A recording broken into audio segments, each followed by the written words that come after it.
Vous n'êtes pas ce que vous mangez. Vous êtes ce que vous digérez et ce que votre microbiote intestinal fait de votre alimentation. Nombreux sont ceux qui pensent que le cerveau dirige le corps. Mais le véritable centre de commande se situe peut-être dans l'intestin. Il contrôle votre système immunitaire, vos hormones et même votre humeur. Bonjour à tous, ici Dr Luc Bruno. Vieillir c'est inévitable, bien vieillir c'est un choix. Et aujourd'hui, nous allons parler de l'importance cruciale de notre intestin et des 10 pires aliments qui le détruisent. Car même si nous faisons de notre mieux pour préserver notre santé, nous pouvons, sans le savoir, la compromettre en détruisant le fragile écosystème de notre flore intestinale. Pourquoi l'intestin est-il si important ? L'intestin ne se contente pas de digérer. Le microbiome, ces milliards de bactéries qui y vivent, digèrent les substances que nous ne pouvons pas traiter et rendent les nutriments assimilables. Les bactéries intestinales produisent des vitamines essentielles comme les vitamines B1, B2, B6, B12 et K2. Autre élément crucial, 70 PER100 de notre système immunitaire se trouve dans l'intestin, dans ce qu'on appelle le tissu lymphoïde associé à l'intestin. La grande majorité de vos cellules immunitaires y résident. Pourquoi ? Parce que tout ce que vous avalez est une substance étrangère qui doit être analysée et contrôlée. Un bon équilibre de la flore permet au système immunitaire de fonctionner calmement. Mais si des bactéries pathogènes prolifèrent, c'est le chaos, inflammation, allergie et sensibilité. Enfin, 90 PER100 de la sérotonine, le neurotransmetteur du bien-être, est produite dans l'intestin. Votre humeur dépend largement de votre flore intestinale. Cette zone est votre deuxième cerveau, avec le système nerveux entérique. Vous avez environ 40 000 milliards de bactéries, soit autant que de cellules dans votre corps. C'est un écosystème qui produit des substances chimiques et envoie des signaux à votre cerveau. Numéro 10, les viandes transformées hot dogs, bacon, saucisses. Elles contiennent des nitrates et nitrites qui peuvent se combiner aux protéines pour former des nitrosamines, un agent cancérigène. Cette transformation se produit sous l'effet de la chaleur et de l'acidité. Pour éviter cela, cuisez-les à feu doux. Faire frire du bacon à haute température est une très mauvaise idée. Ce que beaucoup ignorent, les végétaux contiennent aussi des nitrates et nitrites, mais en moindre quantité et avec des antioxydants qui compensent. Si vous consommez des viandes transformées grillées, intégrez-les à des repas riches en nutriments et antioxydants. La cuisson à haute température produit aussi des amines hétérocycliques et hydrocarbures aromatiques polycycliques, des substances qui endommagent gravement la muqueuse intestinale. De plus, ces viandes contiennent souvent du glutamate monosodique, des conservateurs et du sucre. Soyez vigilants. Numéro 9, le lait pasteurisé allégé. Il contient une protéine appelée bêta-caséine A1, généralement mal tolérée. Elle peut se transformer en bêta-casomorphine 7, une substance qui augmente les réactions alimentaires, l'inflammation et l'hyperperméabilité intestinale.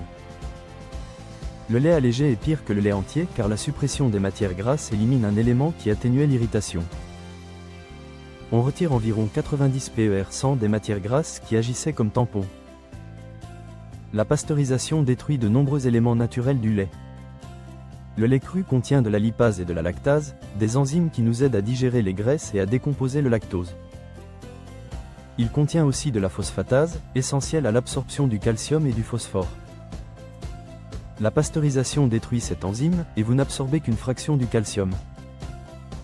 Elle détruit également la protéase qui décompose les protéines, et tous les probiotiques. Le lait cru est donc un aliment santé. Environ 95 PER100 des personnes allergiques aux produits laitiers le tolèrent parfaitement.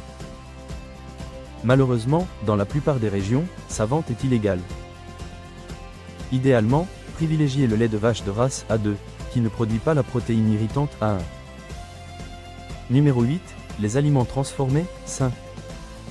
Barres de céréales riches en sucre, yaourts bourrés de sucre, stabilisants et émulsifiants, laits végétaux d'avoine ou de soja. Ils sont présentés comme sains uniquement grâce au marketing, mais sont souvent bourrés de sucre, d'huile végétale et d'émulsifiants. L'expression « à base de plantes » est utilisée comme argument marketing. Je ne suis ni pour ni contre les produits végétaux, mais sachez qu'ils sont souvent cultivés avec du glyphosate et d'autres pesticides, puis transformés avec des produits chimiques. Et le pire, c'est que la plupart des gens les considèrent comme sains. Numéro 7. Les émulsifiants et additifs polysorbate 80, carragénane, gomme xanthane. Ces émulsifiants stabilisent les aliments, mais perturbent les couches lipidiques et les membranes de l'organisme. Votre intestin possède une couche de mucus qui protège les cellules. Le polysorbate 80 affaiblit cette couche protectrice, permettant aux bactéries de se rapprocher des membranes cellulaires. En cas de perméabilité intestinale, ces bactéries peuvent franchir la barrière et déclencher une inflammation. Le carragénane perturbe également ce mucus et imite les bactéries. Votre système immunitaire croit que c'est une infection et déclenche une réaction immunitaire. Numéro 6. L'alcool. L'alcool est un solvant qui cause toutes sortes de dommages à l'intestin. Il endommage directement les cellules de surface de l'intestin et perturbe la production du mucus. Cette couche protectrice s'affaiblit.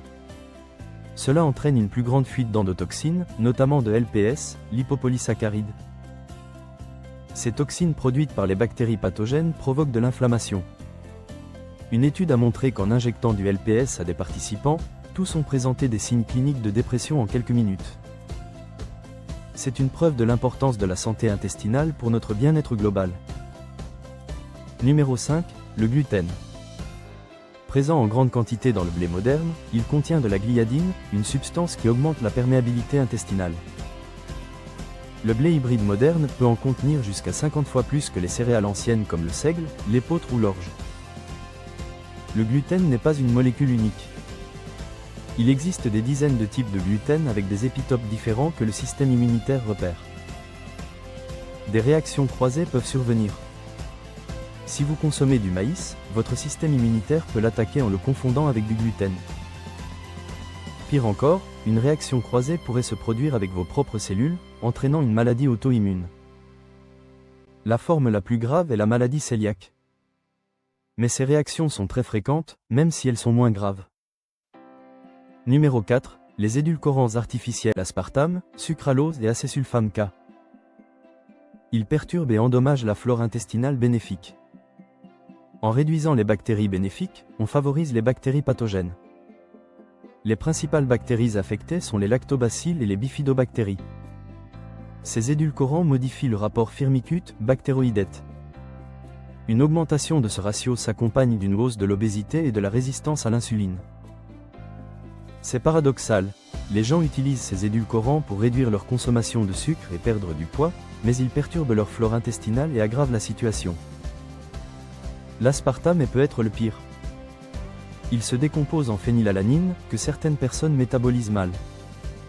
Cela crée un déséquilibre, réduisant la sérotonine, le neurotransmetteur du bien-être. Résultat, changement d'humeur, fringales et problèmes digestifs. Un point important sur les origines, tout commence à la naissance. Lorsque nous naissons par voie basse, nous recevons le repas le plus important de notre vie, la culture vaginale, qui constitue notre première flore intestinale. Aujourd'hui, de nombreux enfants naissent par césarienne et sont privés de ce premier repas. Le problème, l'usage massif d'antibiotiques, de pesticides et de malbouffe appauvrit considérablement le microbiome des mères. La situation se dégrade de génération en génération. Votre mère avait moins de bactéries que sa mère, qui en avait moins que sa propre mère. Après 5 générations d'utilisation d'antibiotiques, de produits chimiques et de malbouffe, on hérite également d'un ADN et d'une épigénétique légèrement plus dégradée. C'est pourquoi nous constatons une augmentation des cas d'autisme, d'allergie et de TDAH. Numéro 3. Les huiles de graines d'huile végétale transformées, colza, soja, maïs, tournesol, cartame. Le problème réside dans leur fabrication. Elles sont traitées à très haute température et sous haute pression, avec des solvants chimiques comme l'acétone. Cette huile est déjà altérée avant même d'arriver dans votre assiette. De plus, elle est riche en acides gras oméga 6, ce qui modifie le rapport oméga 6, oméga 3 et rend l'organisme plus inflammatoire. Les oméga 6 sont polyinsaturés, donc très sensibles à la chaleur, à la lumière et à l'oxygène. Ils contribuent au stress oxydatif et à la production de radicaux libres. Elles forment aussi des peroxydes lipidiques, des molécules corrosives qui endommagent gravement la muqueuse intestinale. Numéro 2. Les aliments frits. La friture soumet les aliments à une surchauffe en présence d'oxygène. La teneur en huiles oxydées et en produits de glycation avancée sera très élevée. C'est fondamentalement corrosif et cela endommage les microvillosités intestinales. Cela aggrave aussi les déséquilibres des acides biliaires. Le corps utilise du cholestérol pour fabriquer la bile. Avec ces huiles endommagées, la qualité de la bile est altérée et la vésicule biliaire est davantage sollicitée. De plus, la plupart des aliments frits sont enrobés de farine issue du blé moderne, qui contient de la gliadine, responsable de nombreuses réactions immunitaires. Numéro 1. Le sucre et les glucides raffinés, ce n'est pas forcément pire que les autres, mais c'est tellement omniprésent. Les aliments transformés et produits raffinés représentent 50 à 60 PER100 de notre alimentation dans les pays occidentaux. Il existe des bactéries pathogènes qui raffolent du sucre et des sucres simples. Vous allez nourrir sélectivement ces pathogènes et les levures, Candida albicans, Clostridium difficile. Ces aliments provoquent une résistance à l'insuline, qui entraîne une inflammation chronique et augmente la perméabilité intestinale. Ils augmentent aussi la production de produits de glycation avancée, des substances corrosives qui endommagent les tissus. De plus, le sucre favorise la fermentation. Avec les levures et le sucre, vous avez une petite brasserie dans votre intestin, alimentant constamment l'inflammation. Conclusion, rappelez-vous, vieillir c'est inévitable, bien vieillir c'est un choix. Et ce choix commence par prendre soin de votre intestin. Si cette vidéo vous a plu, abonnez-vous et activez les notifications pour ne jamais manquer une vidéo essentielle pour votre santé.